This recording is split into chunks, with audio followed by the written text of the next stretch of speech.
there, Patreons. Welcome back to the Facts of Geek Life. I am the titular Charlie Carden, coming at you, talking about television, seasons, and fun. And I'm joined by my ride or die, my hetero life mate, Mr. Todd Oxtra. Good evening. Heidi ho, family. Heidi ho, neighborinos. And with that, unsurprisingly, we're continuing our exploration of The Simpsons. Now, Todd, this era of The Simpsons was when we were in college. Now, when we started, John and I started talking about, first I started with my friend Candy. John did a season. You and I are doing this now. We'll probably move forward. We might go back a little bit. But yeah, as always, when I have, an associate on a second chair on to talk about a series, I let that second chair choose the episode. So, Todd, these were 4 more episodes of your choosing. And there's some winners. So I'll say, let's just jump right on in and we'll have a good time with it. So, all right. Well, we kick off with episode 17, Homer the Smithers. Stephen Dean Moore doing the directing from a script from John Schwartzwelder from Feb 25 of 96. That was a couple days after my 20th birthday. My goodness.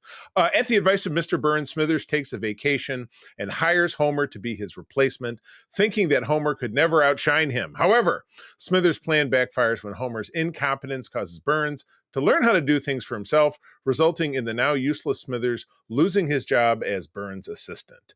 Homer decides to help Smithers get his job back, but their plan accidentally backfires and the two get in a fight in Mr. Burns' office. Burns is accidentally knocked out the window and needs Smithers to do things for him again. It reminds me of what people say about Indiana Jones and the Raiders of the Lost Ark, that if he was never there, the result would have been the same.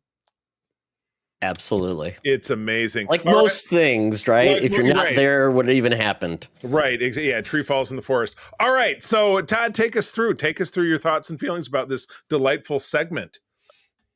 This is a classic episode. It had so many great quotable moments. And I can't remember exactly when The Simpsons started branching out beyond like the core just family stories. But obviously, this is almost all of these episodes are about other characters really taking the forefront, which was great because it was expanding it, because you can only have so many Bart antics, Homer being dumb. You really have to apply it to other people within the town, which then, once you go that place, I mean, essentially you've got how many characters to work with and so many dynamics and new jokes to build upon. So, characters became more than just their catchphrase. And Mr. Burns is a plethora of just weird dialogue, things that he says that just tickle your funny bone, and a lot of that was in this episode. I mean, it was great. And then seeing the pair up of Homer and Mr. Burns was great. It's a classic odd couple, and just to see all of those things kind of go different places that you didn't expect. And that's what's always great about Simpsons. It starts one place, always ends in another. Like, why are they at the track? Well, because that's just where they decided to start the episode. Right. We can see Mr. Burns tell race car drivers basically to slow down for his own whims. Cirrhosis of the liver. And Homer goes, woo, liver. Exactly. Yeah.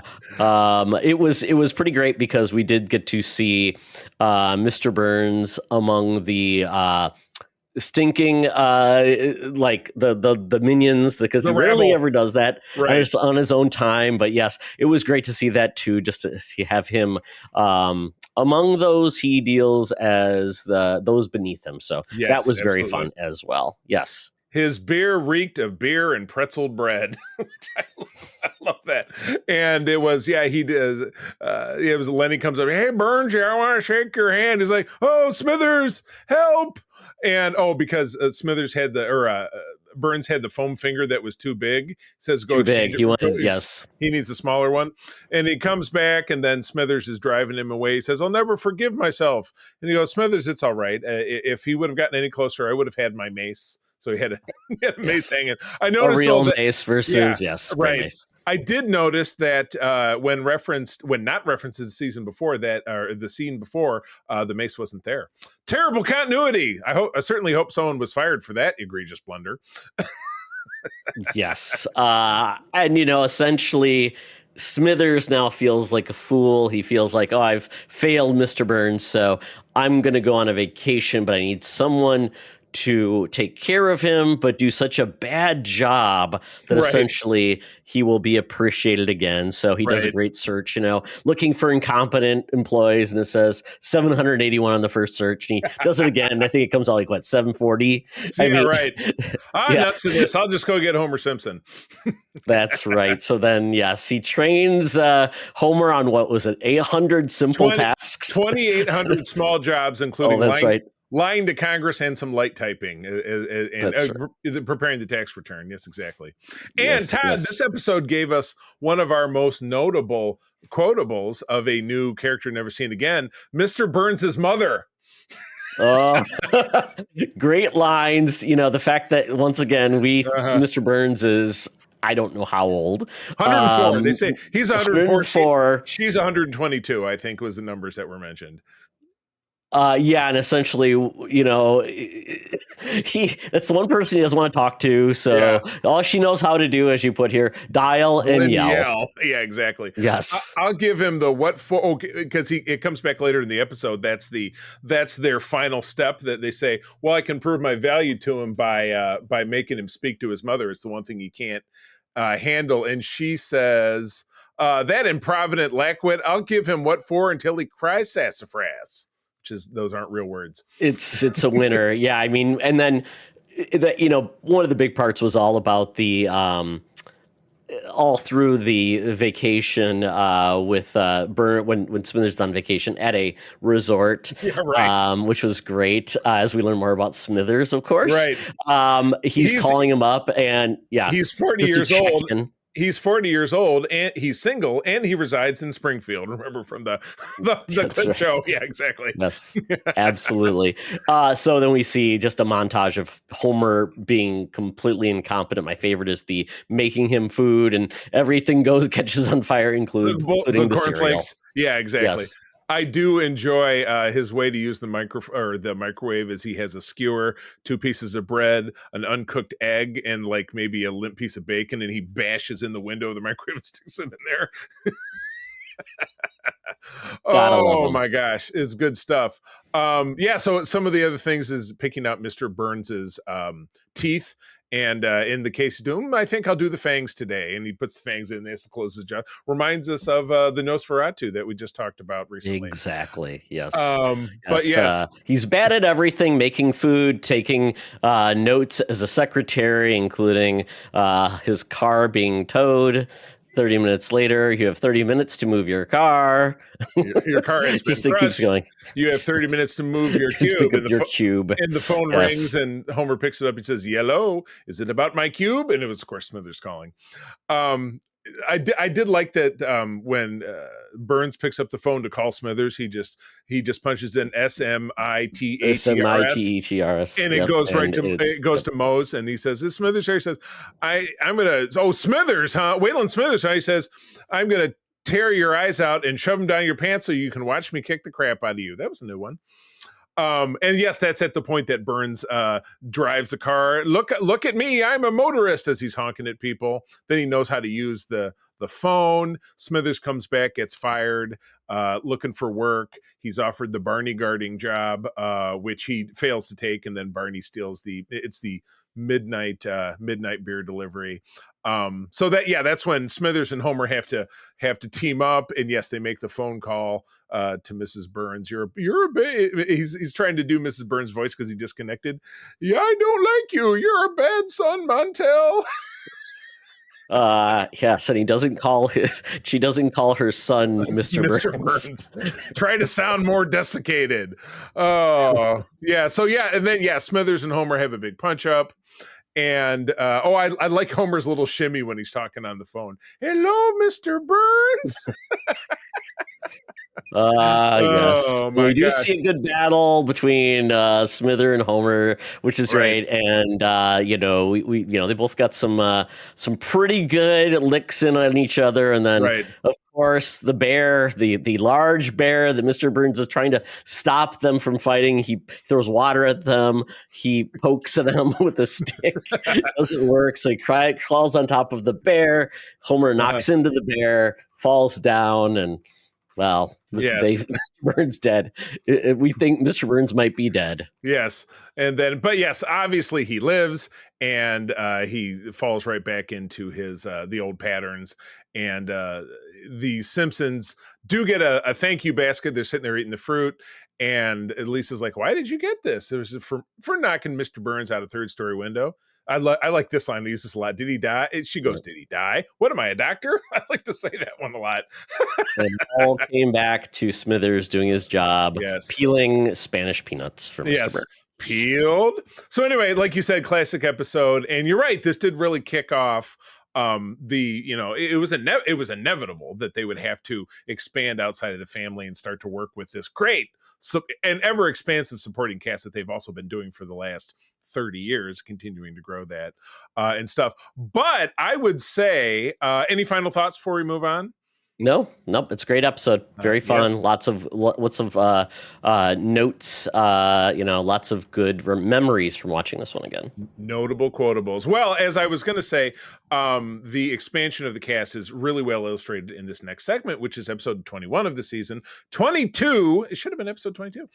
22 short films about Springfield. Jim Reardon doing the directing, and this writing cast, I mean, this just must have been throwing dartboards. Richard Appel, David X. Cohen, Jonathan Collier, Jennifer Crittenden, Greg Daniels, Brent Forrester, Rachel Padulio, Steve Tompkins, Bill Oakley, Josh Weinstein, and Matt Groening himself. So really kind of all the talent. I'm thinking with Groening, I mean, did he really stepped away pretty early? I can't remember when he was kind of he's actually wrote. Yeah, he was kind of like Gene Roddenberry of Star Trek fame in that way, is that he was the creator. He would sneak back in every so often and do an episode or do kind of a unpublished rewrite. That was a famous one Roddenberry did a lot, or just come in metal basically. But yeah, you didn't really see his name in the marquee very much. So this is from April 14th of 96. Todd, this was around your birthday. So we got 2 birthday episodes in a row.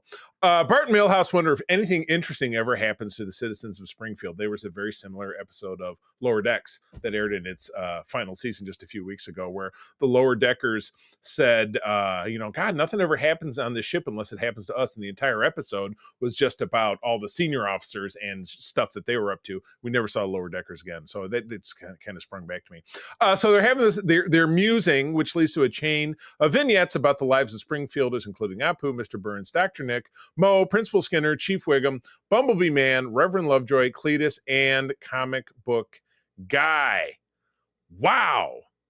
Todd, talk to me about it. How you feeling? Well, I was looking at, when Pulp Fiction came out, because this is, really 90, when Pulp Fiction 94, late 94, I think, 95. 94. Yep. So Okay. Pulp Fiction had really impacted movies in such a big way because of its storytelling method and basically looping, connecting, disparate stories, in and out of time, things like that. And this is one you can definitely feel that imprint of Pulp Fiction. Even some of the things are kind of homages to Pulp Fiction, which is great. I mean, we're talking about 22 short stories, and some are winners, some are losers, some are just forgettable, some really are just there as fillers, but we're talking about a 22-minute show. I mean, and they covered so many things. It was great. Obviously one of our favorite parts of this is going to be the steamed hams.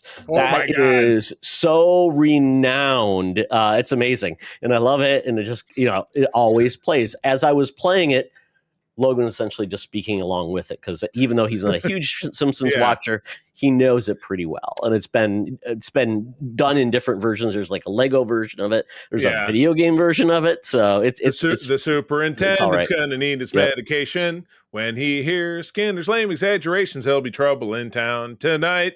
Skinner! That was just the last half.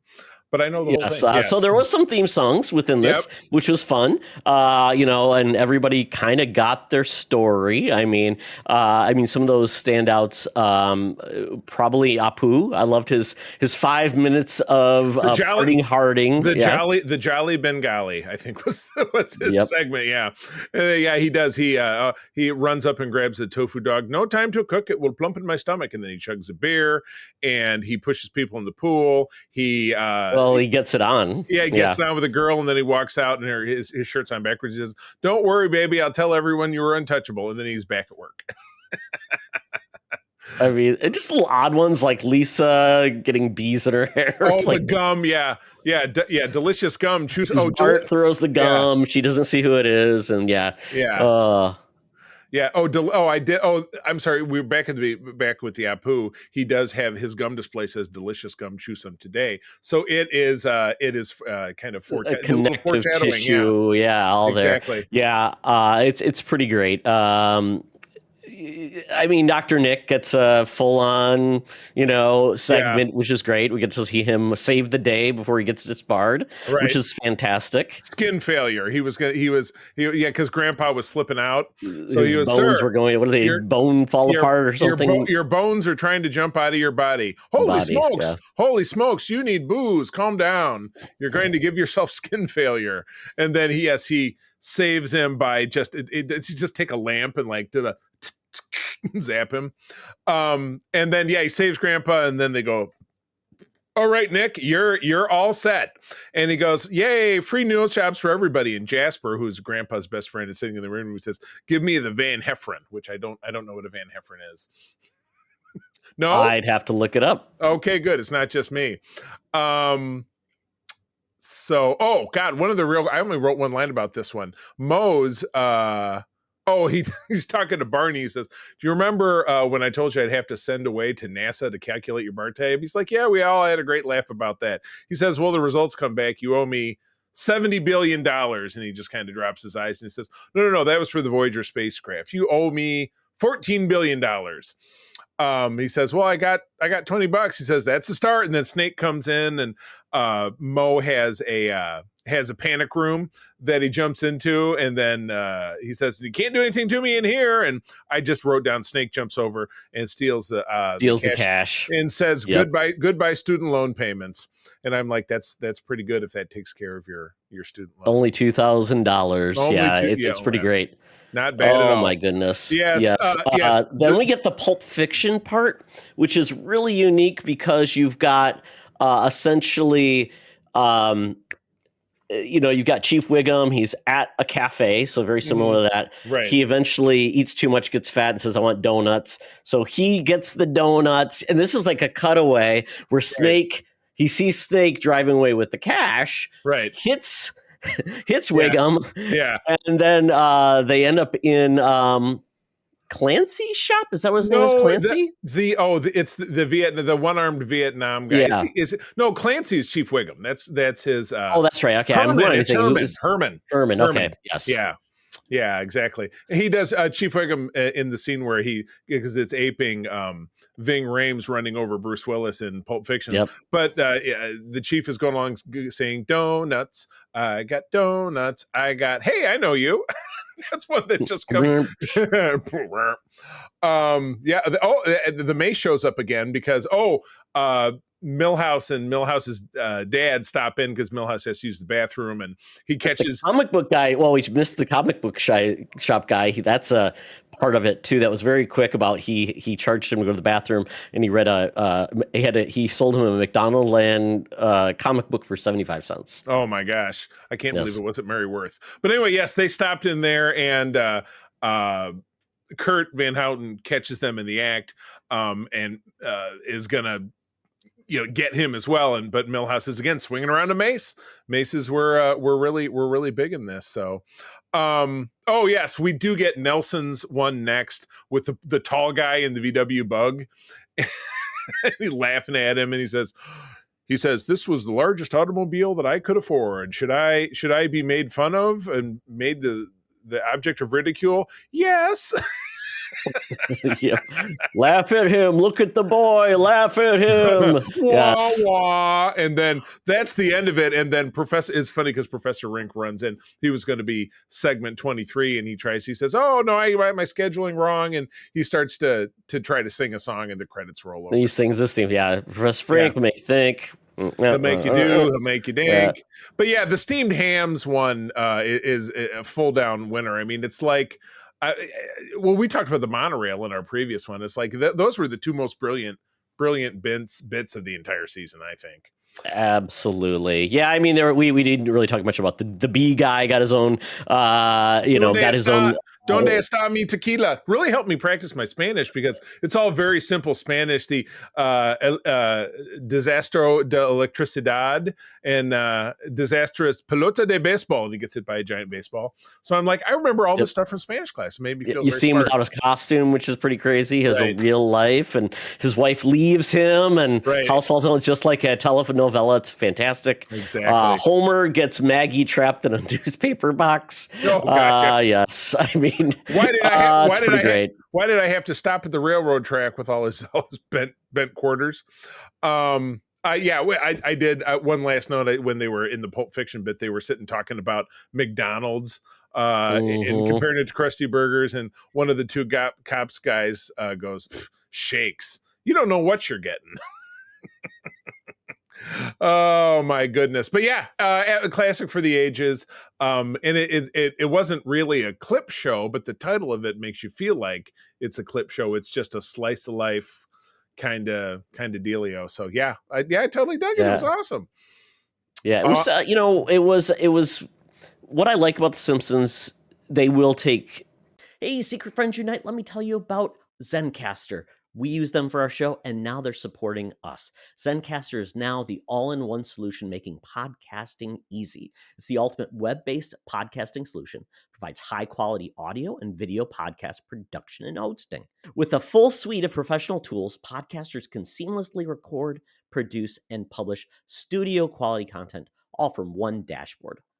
Being a creator has never been easier. And we chose Zencastr because of the ease of use, high quality output, and it makes it super easy for our guests to come on.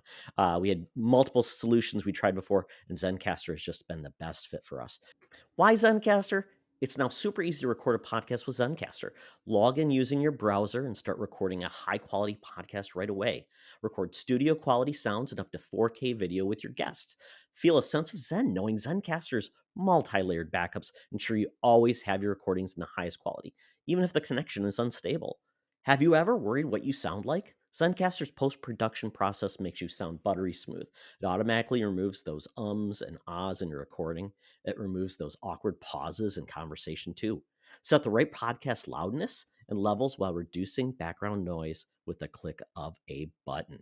So if you're interested in making an easy, high-quality podcast just with the click of a browser button, go to zencastr.com/pricing and use my code SFU1. You'll get 30% off your first month of any Zencastr paid plan.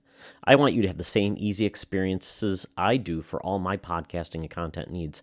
It's time to share your story. Now back to the show. They'll just take chances with different things. Yeah. And they'll like to do the clip show. They'll do this type of show. They'll do like oddities where they'll bring in like other characters as taking up the whole amount of time, which you normally wouldn't get, or they have weird returning characters that you wouldn't expect ever to come back. So it's kind of fun that we get these oddball ones. Like Unky Herb. I think, there was a second Uncle Herb episode, wasn't there, in recent years? Mm-hmm. Where they brought Danny DeVito back. He came back, like, I don't know if it was for like revenge or I can't remember what it was. But yes, he did come back. Always revenge. Always revenge. Yes. All right. Moving right along. Oh my God. Weird fish fetishes. A Fish Called Selma is episode 19. Mark Kirkland doing the directing duties. Jack Barth doing the writing. From March of 1996, Troy McClure tries to save his dying career and again gives us one of the most memorable musical acts of all the Simpsons, and debunks the rumors of his bizarre sex life by marrying Marge's sister, Selma. Selma discovers that their marriage is a sham, but decides that being a sham wife is okay.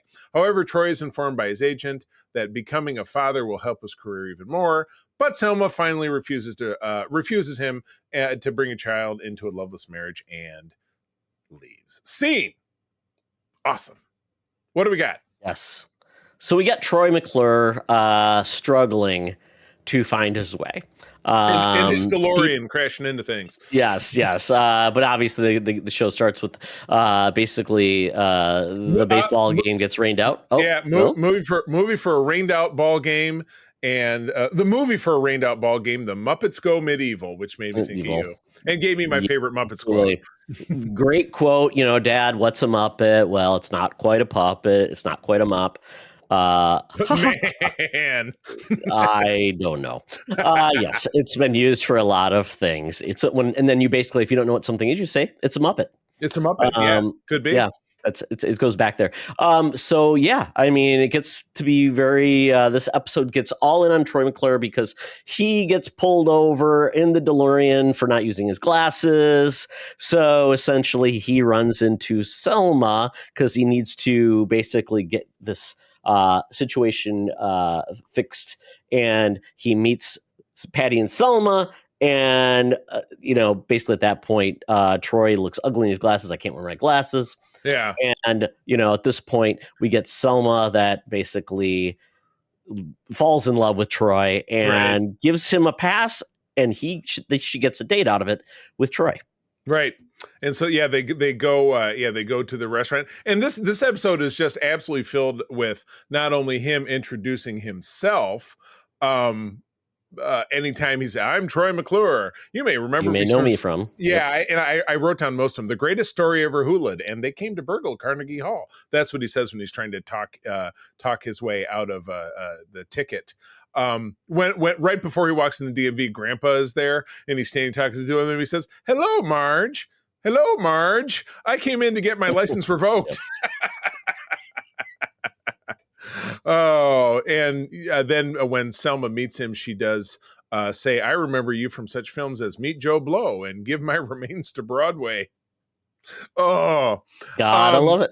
You have highlighted, and again, this made me think of The Sopranos. What's the name of Fat Tony's sidekick guy? Joey the Lips. Ooh, but anyway, probably. it was his this line you have highlighted. I just ate a whole plate of dingamagoo. Is that like gabagoo? Remember from The Sopranos? That was what Tony was always eating. It says your mother's best pasta. Oh, there you go. Magabagoo. Yeah, not gabagool. Yeah. Oh my gosh. Yeah, I mean, essentially, and then there's this rumor about Troy why he isn't getting roles is because apparently he has a weird sexual fetish around. They don't come out and say specifically, but it basically it's something to do with fish. So we know that. So as Troy and Selma are finishing their dinner date, and they basically decide to go their separate ways, the press is there, and they take a picture of him giving Selma a kiss, and wow, basically he's back, baby, because the rumors aren't true because he's there with a woman. And that is the plot of the episode. People don't do things like that with fish. So yeah, he does. He gets a snapshot which ends up on the front page of Springfield Variety or whatever. His headline is Troy a Little Tenderness, but just below it I did notice there's a picture of Rainier Wolfcastle as McBain, and it says, look who's drunk, and he's just like Yeah, I did see that too. Yep. Absolutely. He gets a phone call from his agent, MacArthur Parker.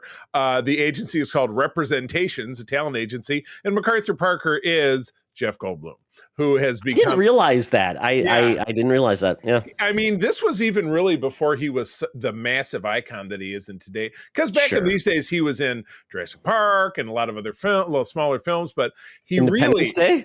This was before that. This was just that's right. That. Yeah. This came out that same summer. But I mean, really in the last decade or so, he's become like, oh, Jeff Goldblum's in everything, because he's been acting since the 70s. I mean, you and I saw him in Invasion of the Body Snatchers, which we covered on an episode, which I think was one of his first films. 76 or 78. So, yeah. But yeah, so Troy's taking her around town. Troy's back from the gutter and he's brought someone with him. They do go to see one of his movies. It's the Muppets Go Medieval again in a drive-in. It's just the two of them sitting there. It says Tuesday performance, Muppets Go Medieval. Wednesday scheduled for demolition.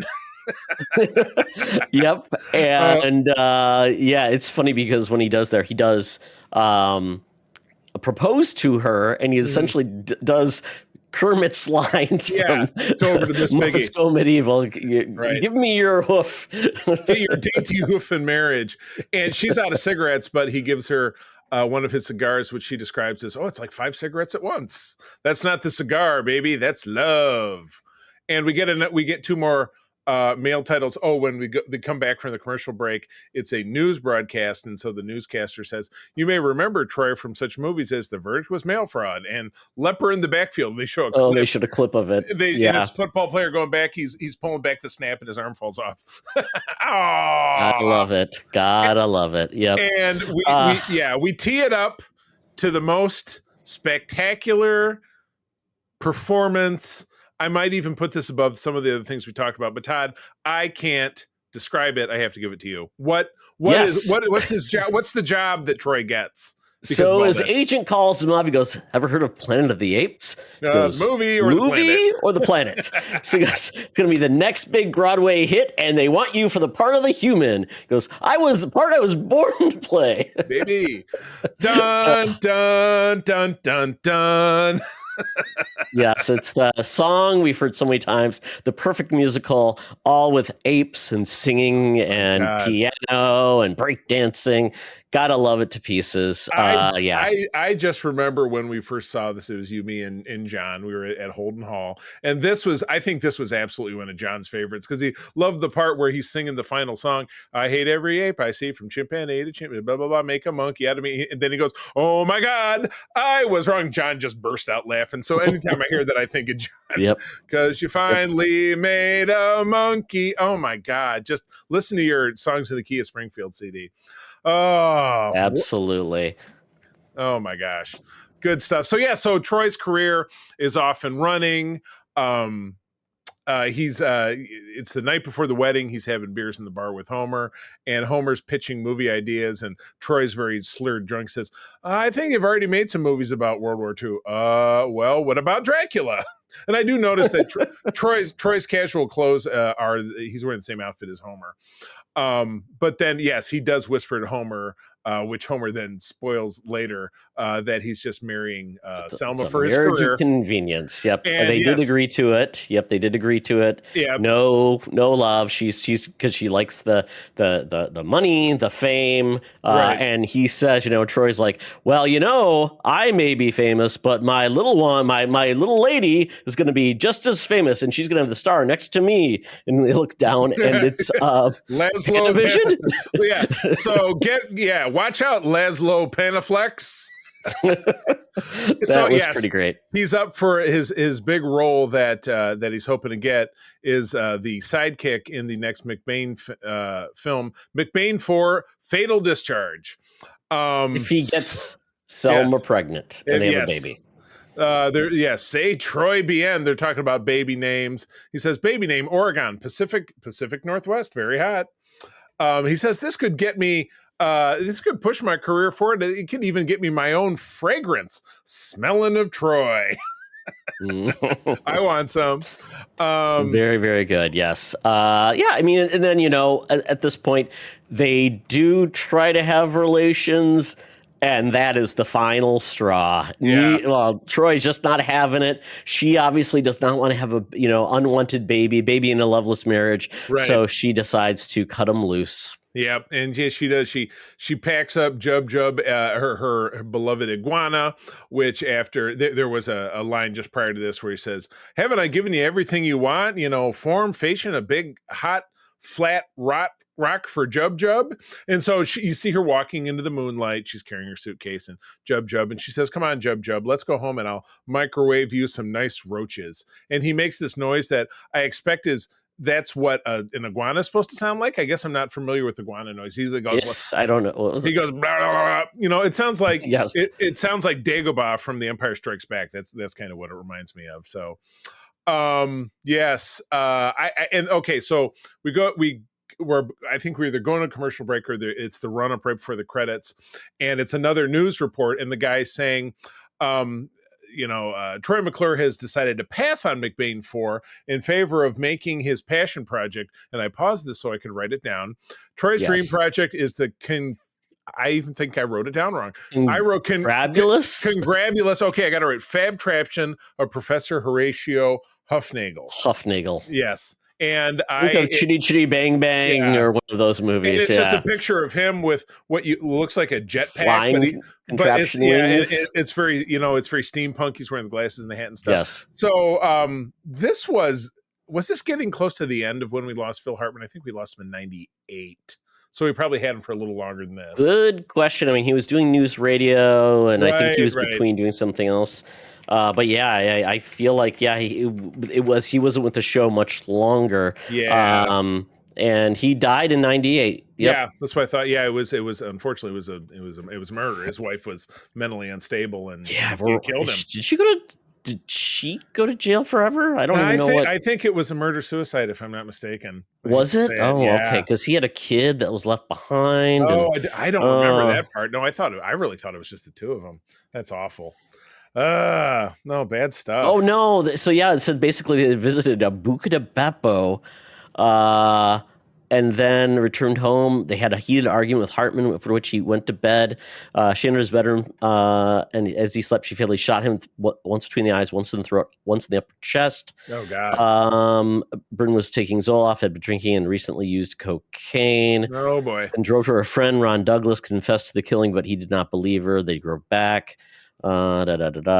She shot and killed herself with 38. Boy. Oh my God. Horrible. Yeah. Poor Phil Hartman. That was more details than I needed, but you know what? It's important to know things. So anyway, absolute classic. If for nothing else, but the Planet of the Apes bit, so inspired.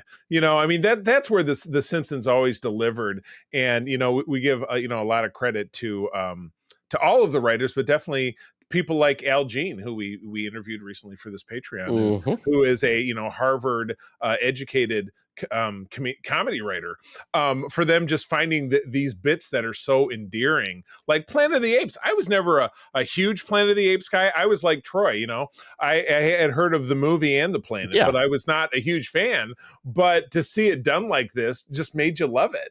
And that was just like, how did they come up with the movie of that? They're probably like riffing, like, what would be a ridiculous musical? And then that's where it came from. Exactly. I mean, having one writer, I'm assuming it's head writer. There were writers working in a writer's room. So, but still, anybody that came into that room and pitched an idea, I mean, you kind of need it because to have that many jokes in a half hour and just to juggle it all, does it work? And it hit, I mean, not every joke hits, but still, their track record for laughs per episode is pretty amazing for that long. I mean, what Saturday Night Live has been doing it longer, about the only thing that's been doing it longer ongoing through the years that we've been through.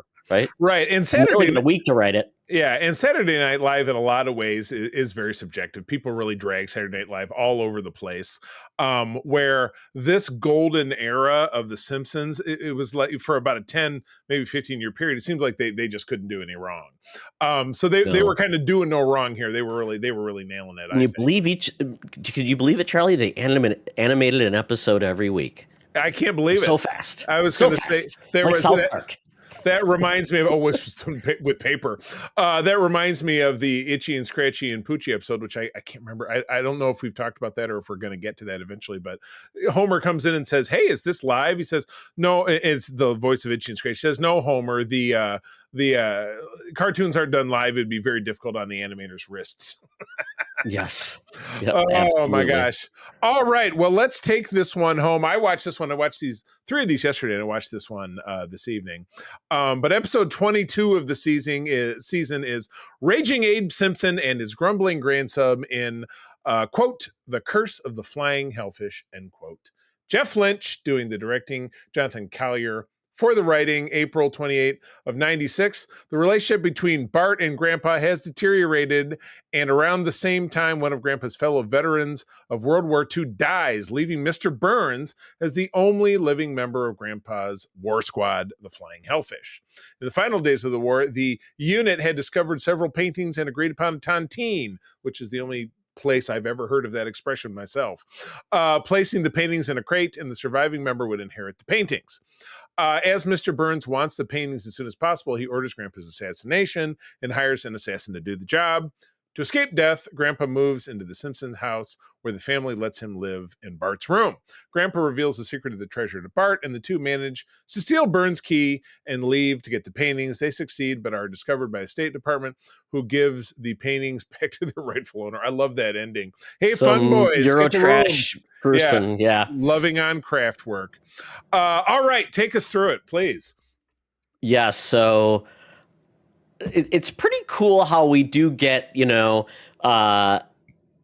flashbacks and different time frames from the different characters. We get with Homer, growing up in the 70s, and with Marge and stuff, and this one with Grandpa, because he's so damn old that you can do a World War II heist film, right? And it's really, really good. I mean, it's the way this works. Then you get like Mr. Burns and him being the rivals in this instance. It makes for a very fun concept, which then goes places you don't think it's gonna go. Right. A very fun time. Basically, I really enjoyed this episode quite a bit because it did, once again, focused on characters that rarely got the limelight. I'm not sure if Grandpa got a real standalone episode. Previously. He had the episode where he romanced Marge's mother. Yeah, that's the only one I can think of. Oh, that's right. And then the love tonic one, the sexual inadequacy potion.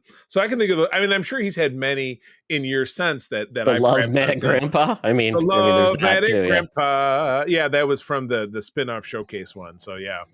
But yeah, we're really starting to flower, Mr. Burns as being a major character. So anyway. Yeah. So basically it all kicks off because Grandpa's invited to Grandparents' Day at the school, and Grandpa just, unfortunately, telling tales that are almost all unbelievable, kind of crazy, and the kids get really frustrated, and Grandpa gets mad, obviously, because they don't believe him. So it basically comes about that they do find out one of the people, Asa Phelps, who is part of the tontine, dies. So that's kind of the whole premise. They go to the funeral, and at the end of the funeral, you see Mr. Burns and Grandpa basically show the keys that they have left over from the tontine. So they have to go in, open it, scratch off the last names, and they basically say, whoever dies first, and basically Mr. Burns, at this point, has probably got some ideas of what's going to happen next. Yes, I do love his assassin,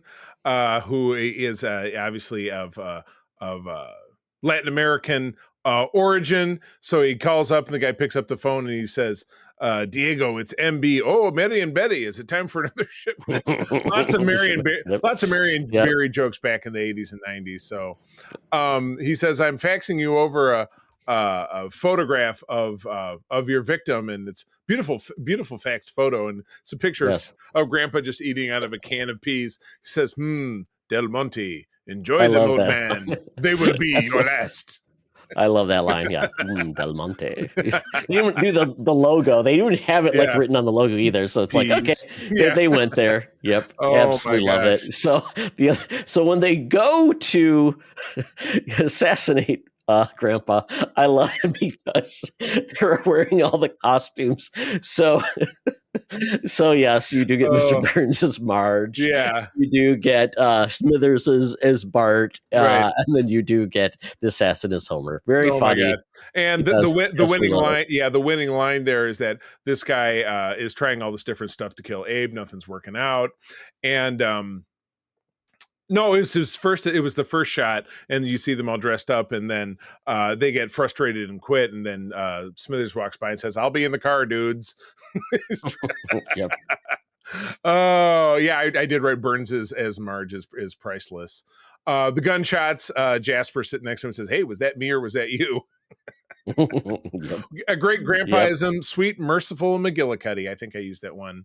I used that one enough when he's they say, where's Grandpa gonna sleep? Bart's room, Bart's room, Bart's room, dumpster. Yep. Oh, wrinkly gibberish.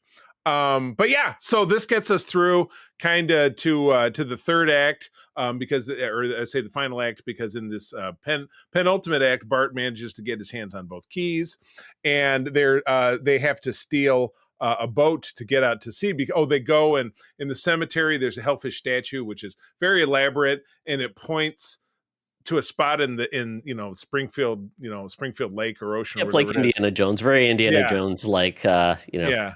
Which puzzle is room. which it was like, if wouldn't they know where it was pointing since somebody had to set it up? But hey, details, who cares? Yep. Yeah. So let's see here. Yeah, we'll be as rich as Nazis. Great story, Grandpa. Could have used a vampire. Yes, they're stealing Flanders' boat, and Flanders says, "Ooh, it's a secret. How exciting! Come on, kids. Well, wake up the kids and Maud. We're gonna have a little camp out in the dinghy. Yay!" I'm just always Yep. excited about everything. Um, Bart does find it. They pull it back up, but then the spotlight goes out, and when the Grandpa strikes a match, there's Burns standing there with the gun, and they say, take the paintings, but don't hurt my grandson. And to which Burns says, I'd rather do both. Yes. And then Bart gets sent down to the ocean, or I guess Yeah. lake. Yes. They're not on any. Body of water. Maybe a great. Yeah. They're on Lake Springfield. I assume. Lake Springfield. That works for me. Sure. And yep. So then Grandpa has to go down, save him, which works pretty well. Grandpa is a hero after all, and it works out pretty well. Exactly. And then, as we had mentioned before, as they get to shore, and they've defeated Burns, but Abe refuses to take his life. He says, "You're dismissed." And then the State Department shows up, and they say, "We've been looking for these for 50 years to give them back to their rightful own. It's the descendants of those people that own the castle." And you're right. Yeah, it's two Euro trash like brothers, and they're like, "Hey, fun boys, I have to get back to Stuttgart to listen to Kraftwerk." Kraftwerk, it was like one of those random things that we used to had a music chain here in West Michigan called Believe in Music, and they had records and then later on CDs. And so I was flipping, because I was such a music guy, even as a kid, I was flipping through and looking, and that was when I first discovered Kraftwerk, and they had like crazy illustrations on the front, kind of like album covers by Asia or Journey that would be all illustrated, but these were like the first like Daft Punk, but they were also like kind of pseudo sexual, like I don't know, one of them had boobs or something. I don't know, it was something absolutely bizarre. So but that was 10 years before they're like the German Devo in a lot of ways. They're very of a type, kind of, and then we got Rammstein after that. Yeah, so very much electronic music, right. Euro, going to the club, going to the club. So they have that. This episode, they did say a lot of it was inspired by Sergeant Rock and Nick Fury and his Howling Commandos, because of the team at the time. So it was a really cool flashback. All the people that were part of the Howling Commandos, or the Howling Hellfish. The Hellfish, They were, by the way, I did write this down. It was the dads of Skinner, Wiggum, and Barney, and then a bunch of miscellaneous guys, and then Burns, and then Grandpa. And you're right, Grandpa was a dead ringer for Sergeant Rock. I think he had the cigar and the helmet with the netting on it, and the big the stubble, and definitely nailed it. Yes, and it was funny because you and I talked about Sergeant Rock fighting vampires, and then Bart does say, "Hey, great story, could have used a vampire." So vampire. It just clicked with me. So I love his flashback. He was going to assassinate Hitler, and you see him looking through the scope of his sniper. They'll never save your brain, Hitler. And then Monty's playing badminton or something, and bumps and shoots off his hat or something. So instead, classic, good stuff. Okay. Let's wrap it up. We got 4 episodes. This is going to be tough. Let's pick a favorite. Let's pick a least favorite. So, favorite. Oh my goodness. Favorite. You know what? It probably has to be Fish Named Selma. I mean, it's a classic. great storyline, great one-liners, and Troy McClure, once again, getting to be the main point of the show, which, the fact that they can really do more with the character than just one thing is fantastic. So great Absolutely. showing for Troy. All right. I will have to agree with that as a favorite. Hands down, the Planet of the Apes musical number is potentially series defining. It's so damn good. So I can't argue with that. All right. Well, it's tough, but what's an episode that you liked not as much? Um, you know, Yeah, I know, right? it's hard because it's like, okay, they all have their part. Probably it's gimmicky. The 22 short films about Springfield. It's fun, Yeah. but not as classic, I would say, because these are such good episodes that this would be the best episode in most seasons. It just was harder to go after and say that was there a great part of it. There was lots of little great parts, but overall was it did it really deliver what you wanted? And it was more of a novelty, which was fun. Yeah. I hate to say it. I'm in the exact same place. You're right. Classics, but yeah, it was a little squeak. Kind of like when they knock out a clip show, which The Simpsons does better than anybody. But yeah, a little novelty like this really can't hold up to the beauty of the Planet of the Apes, even though we did get the steamed hams and that great song, but it just didn't have the same amount of oomph. So good stuff. All right. Well, invariably next we'll either take a couple more or we'll move on to season 8, or we might even move backwards and look at some of the seasons that we haven't tackled. So we will have to decide that in the off book. But anyway, good stuff, Patreons. Thank you so much for tuning in. You obviously know where to find us and we know who you are. But if you happen to be listening to this in the future on our network feed and you'd like to hear more of our Patreon programs, it's patreon.com/secretfriendsunite. Try us out for 7 days for free, and then you can stay on board for as little as $2 a month. And as they say in the Blues Brothers, that's a lot of entertainment for $2. You'll just have to take my word for it. We will see you next time on the Facts of Geek Life. Peace with 2 fingers. This podcast is part of the Secret Friends Unite podcasting network, available on Apple Podcasts, Spotify, and podcast services around the galaxy, as well as video on our YouTube channel. You can support Secret Friends Unite by becoming a Patreon member, get bonus programs and more over at patreon.com/secretfriendsunite. Join our Discord community for even more discussions on all things geek. For all the latest updates on Secret Friends Unite, make sure to follow us on Threads at secret.friends.unite and visit secretfriendsunite.com. Find our merchandise at TeePublic and Redbubble. Thanks for listening, and may the Force live long and prosper.